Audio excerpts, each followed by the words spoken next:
Il fiume Brenta è la mia seconda casa, è da tantissimi anni che vengo qua ad allenarmi e quindi ci sono molto legato. In più è uno, a differenza di dove facciamo le gare negli ultimi anni, è uno dei pochi fiumi naturali che sono rimasti. Parole di Giovanni De Gennaro, fresco vincitore della medaglia d'oro a Parigi, che raccontano quanto il Brenta sia davvero la culla dei successi passati, presenti e si spera futuri della canoa e del rafting.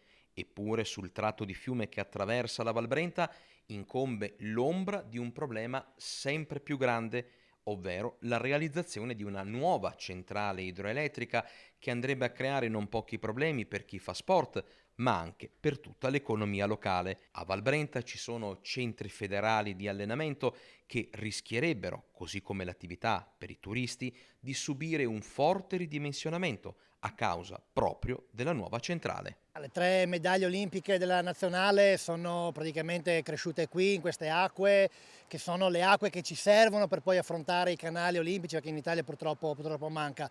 Certo va salvaguardato non solo per il nostro movimento, ma per i migliaia di canoisti che vengono qui ad allenarsi, per i migliaia di turisti che provano il rafting e provano l'ebbrezza dell'acqua mossa, ma anche perché noi siamo gli alfieri di questo sport, siamo le sentinelle della natura e conoscendo la natura perché la viviamo quotidianamente, sappiamo che va fatto un lavoro di salvaguardia.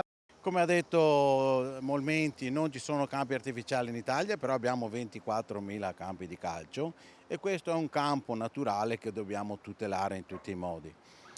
Però devo essere sincero, siamo un po' abbandonati sia dalla politica che dai tecnici regionali. Sicuramente entro il 20 ottobre saremo a Roma al Tribunale Superiore delle Acque a proporre le nostre ragioni di questa opposizione a questa centrale idroelettrica.